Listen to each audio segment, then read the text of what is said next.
అన్న చెస్ట్ దగ్గర middle line కనపడాలంటే ఏం చేయాలని అడుగుతారు కదా. ఆ లైన్ కోసం సపరేట్ వర్కౌట్లు అంటూ ఏం లేవు మామ. 3D లుక్ లో చెస్ట్ మంచి గ్రో అయితే చాలు. దానికోసం మంచి వర్కౌట్ చెప్తా గానీ తెలుసుగా మన సిరీస్ నేను ది గెయిన్స్ డే 1 నుంచి ప్రతి మజిల్ కి 2-3 వేరియేషన్స్ ఎక్స్ప్లెయిన్ చేస్తున్నా కదా అన్నట్టు. మీకు ఈ సిరీస్ యూస్ఫుల్ గా ఉందో లేదో కామెంట్ చేయండి చూద్దాం. సరే ఇప్పుడు మ్యాటర్కి వస్తే, మీ చెస్ట్ లో మిడిల్ లైన్ మంచిగా ఎలివేట్ అవ్వాలంటే అక్కడ ఉన్న చెస్ట్ మజిల్స్ గ్రో అవ్వాలి. ఈ రోజు డే 6 మీ మిడిల్ చెస్ట్ కి 3 వేరియేషన్ చెప్పబోతున్నా. మన ఫస్ట్ వేరియేషన్ ఇలా ప్లేట్ తీసుకొని మిడిల్ చెస్ట్ ప్రెస్ చేయండి. వీడియోలో చూపిస్తే విధంగా ఎల్బోస్ దగ్గరగా పెట్టుకొని కరెక్ట్ ఫామ్ తో ఆ మిడిల్ చెస్ట్ ని మంచిగా స్క్వీజ్ చేయండి. చూడండి మీరే నేను ఎలా స్క్వీజ్ చేస్తున్నాను అలాగే స్క్వీజ్ చేయండి. వెయిట్ చాలా మీడియం తీసుకోండి. చెస్ట్ మీద ప్రెషర్ పెడుతూ కిందకి తీసుకెళ్లి పైకి గట్టిగా స్క్వీజ్ చేయండి. 3 సెట్స్ 15-18 రెప్స్. సెకండ్ వేరియేషన్ ఇలా మీ చేతులు హైగా ప్లేస్ చేసి ఇంక్లైన్ పుషప్స్ చేయండి.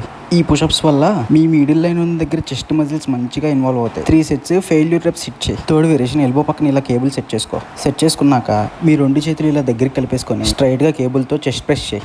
ఇవి కూడా 3 సెట్స్ 15-18 రెప్స్. సో ఇదే ఈ రోజు వీడియో. రేపు లోవర్ చెస్ట్ కి సూపర్ వేరియేషన్స్ చెప్తా. లోవర్ చెస్ట్ మంచిగా బిల్డ్ చేస్తే మీ చెస్ట్ రౌండ్ కనబడిద్ది. నీ బిగినర్ ఫ్రెండ్ కి ఈ సిరీస్ బాగా ఉపయోగపడుద్ది. షేర్ చేయి. ముందు రేపటి వీడియో రావాలంటే ఫాలో కొట్టాలిగా. ఫాలో కొట్టు.